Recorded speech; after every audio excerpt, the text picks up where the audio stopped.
en général, la plupart des gens n'atteignent même pas 10% du niveau d'attaque que j'ai anticipé pour me préparer. Et quand tu connais la logique des arguments de ceux qui étaient contre, moi souvent je me fais l'avocat du diable. Qu'est-ce qu'on appelle l'avocat du diable? J'imagine que je suis dans le camp adverse et que je devais attaquer ce que je dois défendre. Et j'imagine les attaques les plus virulentes, les plus efficaces et les plus puissantes, les plus convaincantes que je peux lancer contre ça. Et je les recense tous. Maintenant, je reviens dans mon camp et je me prépare à démonter chacune de ces attaques.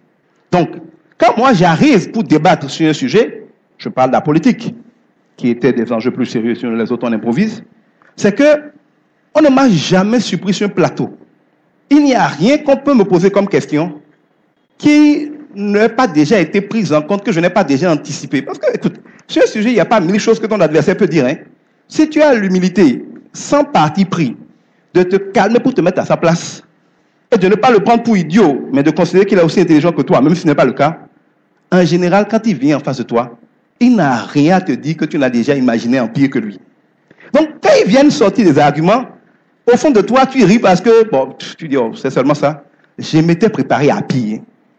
Et quand tu te prépares, c'est que quand tu vois qu'est-ce qu'ils peuvent dire, tu fais un travail. Le communicateur ne fait pas que parler. Parfois, tu vas faire des recherches. Je me rappelle à un moment, par exemple, on disait que Yahi Boni ne nommait que les gens du Nord. C'est pas faux qu'il était régionaliste comme tout chef d'État. Mais c'était faux qu'il n'avait nommé plus de gens du Nord que des gens du Sud. Ce qui paraît n'est pas toujours ce qui est. Mais personne ne faisait un travail comparatif de chiffres. Mais moi, j'ai mis mes assistants. J'ai été de ministère en ministère. J'ai sorti toutes les nominations de Yahi. J'ai fait des statistiques précises. J'ai donné les chiffres département par département. Les chiffres étaient clairs. Yahi avait nommé plus de gens du Sud que du Nord. Et d'ailleurs, j'avais dit, mais c'est où le Sud, c'est où le Nord? Vous considérez les collines comme du Nord ou du Sud? Vous considérez Dassa, Sabalou, Savé, c'est le Nord ou c'est le Sud? Le Nord commence où, le Sud commence où? Personne n'a été capable de me dire. Ça a mis de côté. Les chiffres étaient clairs. Il n'avait pas nommé plus de gens du Nord que du Sud. Qu'il aime plus les gens du Nord que du Sud, ça peut se comprendre. Mais ce n'était pas vrai qu'au moment où on lui faisait cette attaque-là, il avait nommé plus de gens du Nord que du Sud. Quand tu as démontré ça, tes adversaires t'aiment, ils t'aiment pas, ils se la ferment. Parce que c'est des chiffres qui parlent.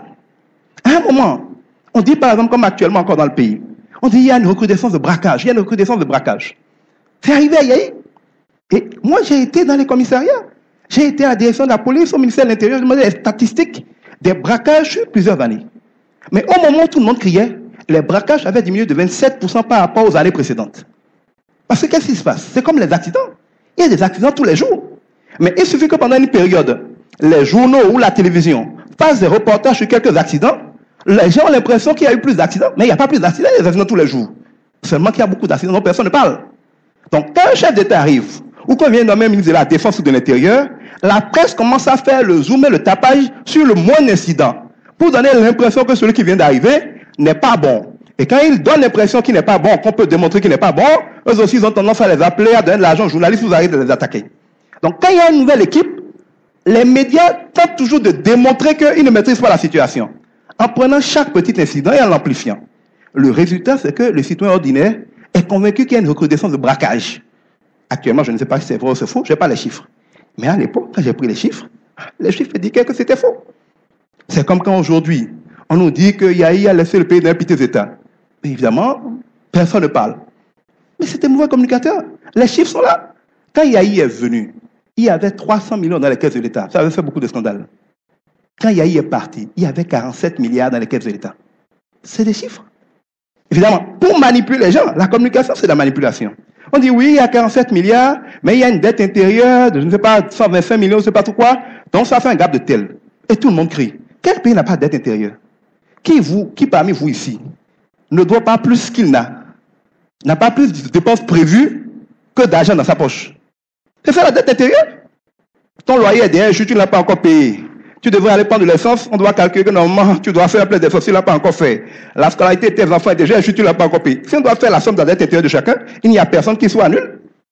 Quel pays arrive un jour, il ne doit rien à personne?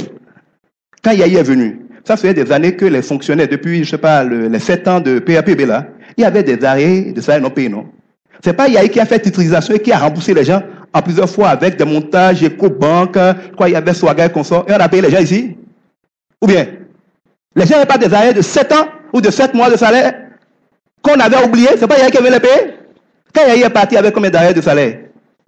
Alors, aujourd'hui, à tous les carrefours, vous avez trop de policiers sans lui-même. Il a recruté des milliers de policiers. À peine partis, ils ont déjà perdu le contrat de l'ONU en Côte d'Ivoire. À peine. Et ça ne fait que commencer. Donc, quand on ne sait pas communiquer, et c'était un peu ça aussi la malchance de Yahi, à un certain moment, il a été lâché par tous ceux qui savaient communiquer.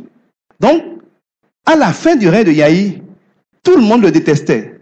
Mais la vérité, et les Béninois vont le comprendre très rapidement, c'est que Yahi a le meilleur bilan de tous les présidents que le Bénin a eu. Aucun président n'a fait pour le Bénin ce que Yahi a fait. Écrivez ça, vous le verrez.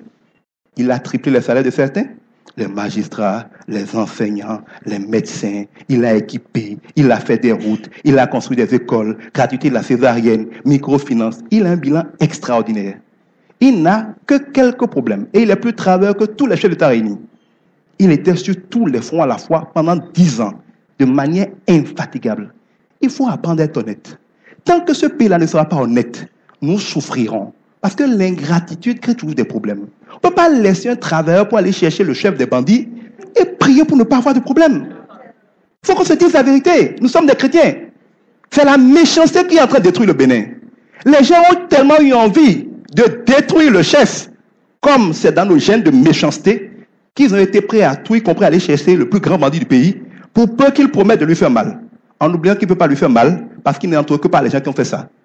Donc, il a utilisé le côté méchant du Béninois, qui est prêt à tout pour peu que son frère ait mal, pour arriver au pouvoir. Maintenant, il ne fera rien à Yahi, et il ne fera rien de ce que Yahi a pu faire. Et les Béninois n'ont pas fini de pleurer. Il a un bilan extraordinaire. Yahi a quelques défauts. Il est désordonné. Il est brouillon. Il ne fait pas du tout de management. Il ne planifie pas. Quand Yahi veut faire quelque chose, il ne peut pas se calmer maintenant pour dire, sachant que bon, on va faire, non. Il fonce comme un taureau, beaucoup, et il crée beaucoup de dégâts. Et il ne donne pas l'air de quelqu'un de responsable, de sérieux. Ça ne fait pas toujours honneur. C'est inconfortable d'être avec lui parce qu'il est trop brouillon. Mais si on regarde le cœur de Yahi, on regarde les actions de Yahi, on regarde le bilan de Yahi, vous allez rapidement comprendre qu'il n'était pas le pire. Loin de là. Et ce que les Béninois ne lui ont pas pardonné, c'est que c'est le premier chef d'État qui, en 10 ans, a battu à plate couture la classe politique. Il les a battus à toutes les élections. Il les a tous humiliés. Il les a chassés des télés. Il les a verrouillés, comme on dit, et ils n'ont rien pu faire jusqu'à son départ. Et maintenant, ils veulent le punir quand il a fini son mandat. Ils se punissent eux-mêmes. Le gars a fini son mandat, vous choisissez un bandit pour punir son départ alors que lui, il a fini. C'est ça un pays de gens ignorants. S'il dit qu'il y a un désert de compétences, c'est qu'à moins d'être incompétent, il sait que personne ne peut choisir que quelqu'un vienne surgir, voler et disparaître. Comme devise de campagne. Mais c'est ce que les Béninois ont fait. Et comme tout mafieux, la première chose qu'il fait, silence total. On bouffe. Désert de compétences, il a parfaitement raison. Parce que, Yahi ayant déçu tous ses communicateurs, personne n'a veillé à ce que le peuple perçoive la vérité. On devrait applaudir Yahi. Il n'est pas parfait. Mais aucun de ceux qui parlent ne peut lui jeter la pierre. Aucun de ceux qui parlent peut lui jeter la pierre.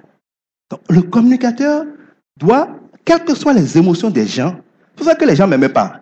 Moi, je m'en fous, je n'aime pas particulièrement Yahi. Ce n'est pas mon ami, mais ce n'est pas mon ennemi. Mais un professionnel fait un travail professionnel.